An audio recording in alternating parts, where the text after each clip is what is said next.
Cleveland Browns and Baker Mayfield. And I say that with some trepidation because I know that there is a chance that once I let Miles go on Mayfield, the next thing I know, it will be 6 o'clock Eastern and we will be off the air while Miles blows through the hard out like I've heard some people do on radio before, and I may have done that myself once or twice. So, on Tuesday,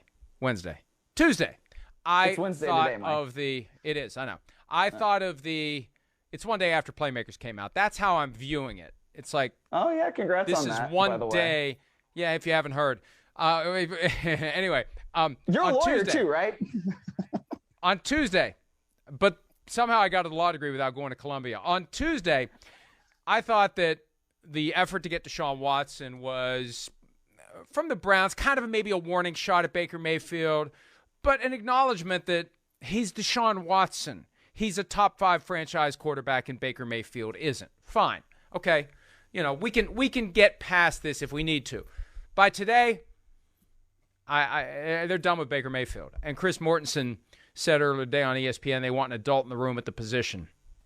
They're done. It's over. Now, the part of me that's always rooting for a good story likes the idea of Mayfield being traded. But I also really like the idea of Mayfield coming back with this kind of stuff out there. Talk about chaos this year in Cleveland. So I think at this point they have to move Baker Mayfield, and they have to be pretty confident they've got someone that they can offload the $18.8 million contract to. And look at what happened last week. Russell Wilson gets traded. The next step down is Carson Wentz. This week, Deshaun Watson makes a decision. More on that in a minute. If the next step down is Baker Mayfield, I mean, who else is it? Jimmy Garoppolo? I'm probably taking Mayfield over Garoppolo, although I would think that one through pretty carefully because, again, you got to have Mayfield in a spot where he's happy, because if he's not happy, he's got the potential to be a major pain in the butt, Miles.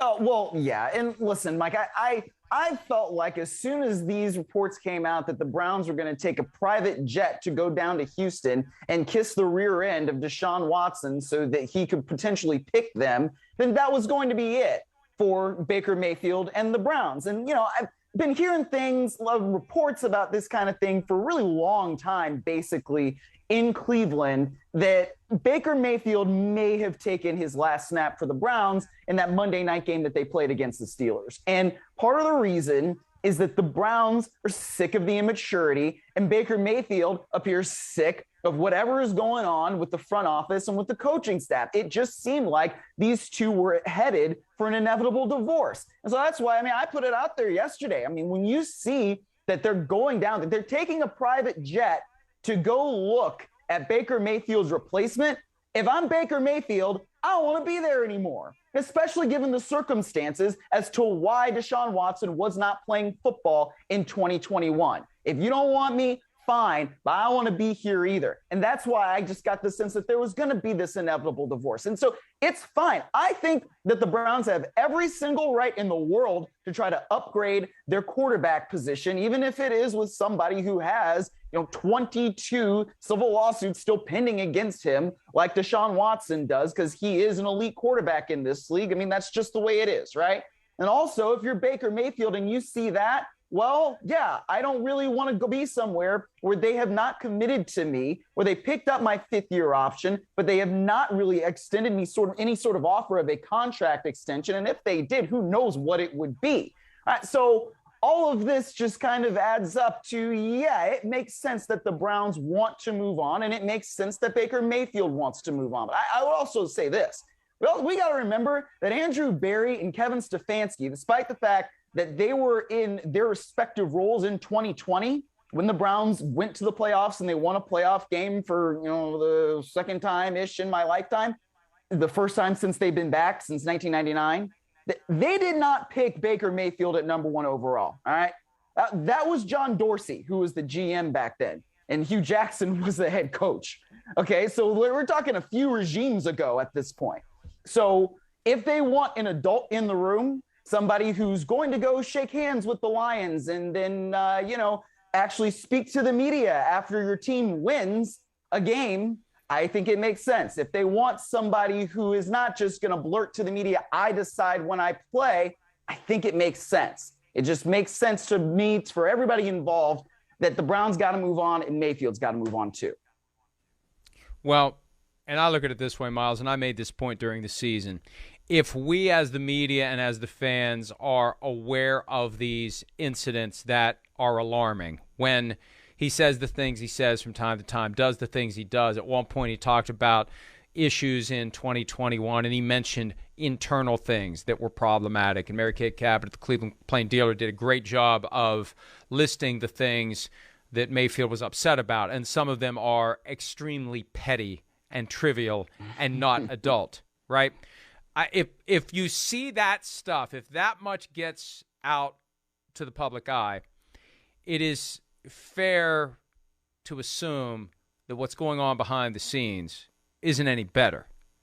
And I came to the conclusion at some point, November, December-ish of 21, this guy's a major pain in the ass for the Cleveland Browns, and he's not good enough to overcome it. Aaron Rodgers is good enough to overcome being a major pain in the ass for Brian Gutekunst and Mark Murphy.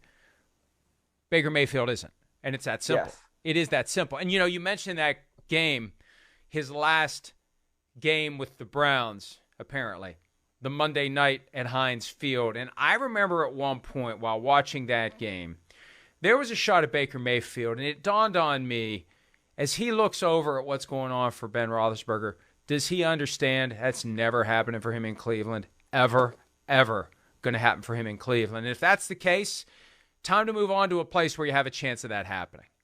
Yeah, for sure. I mean, like you mentioned this with the Aaron Rodgers thing, and my old broadcast partner, DeMarco Farr, used to always say this: production equals tolerance, right? I mean, Aaron Rodgers is the back-to-back MVP of this league. So that's why you're going to tolerate whatever, drama he wants to put out there in order to have him as your quarterback, because he is going to give you a great chance to win a Super Bowl if they could get there. But with Baker Mayfield, I mean, it's like the Shireen principle, right? We talked about the shoulder with Baker Mayfield and how he put himself in harm's way in order to hurt that shoulder. But if you are not hurt, then you stink.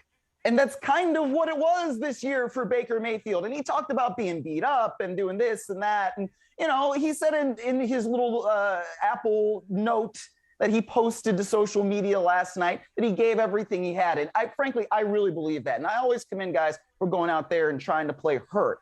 But you still have to be productive. And Baker Mayfield was not productive. If not for his 4 interceptions against the Green Bay Packers on Christmas Day, Browns probably would have beat the Green Bay Packers. They outplayed them.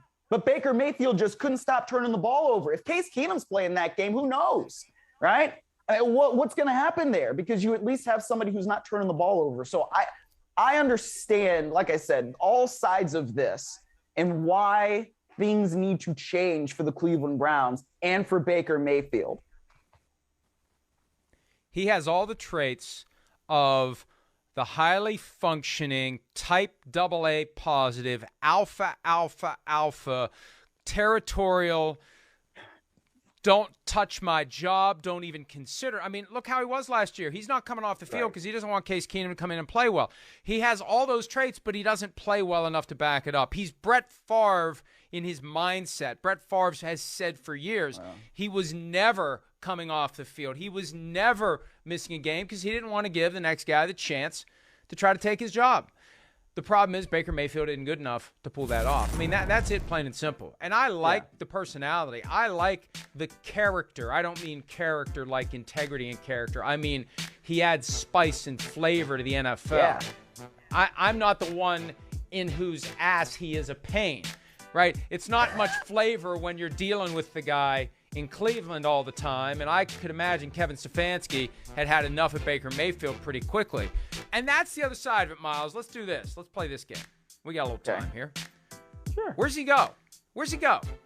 Who takes him? Because the Texans, according to Mary Kay Cabot, don't want him. So who takes Baker Mayfield and pays him $18.8 million fully guaranteed in 2022? I mean, it's probably one of the losers of this Deshaun Watson sweepstakes if the Browns win it, right? I mean, maybe it's the Saints. They're used to dealing with QBs who are 6 feet and under. Pete Carmichael's done a great job with that. So they're one option. The Panthers obviously need somebody that's better than Sam Darnold. And I mean, we can say whatever we want about Baker Mayfield, but he's obviously better than Sam Darnold. Okay. I have no qualms about saying that. The Colts are another good option for him. I think he could be all right in Frank Reich's offense. And maybe, it's even the Seattle Seahawks. I think Chris Mortensen mentioned them as well. So there should be a market for Baker Mayfield. I mean, $18 million for a quarterback is really not that bad in today's quarterback market when the top guys are getting, 40, 45, 50 plus if you're talking about Rodgers. So, I mean, I think that there should be a market for him. And I would say that I think the Baker Mayfield revenge tour is going to be great. I bet he will play so well in his next destination because he has that kind of motivation. He's got the biggest chip on his shoulder that we've ever seen. All right, so I don't really have any qualms about going after a guy like this as long as you can provide him with the right environment, the right offense, the right coach that's going to make sure that he's going to be playing at the top of his game and that mentally he's going to be in the right place to channel that big chip that he's got on his shoulder into a good performance. Hi, I'm Mike Tirico, and thanks for watching.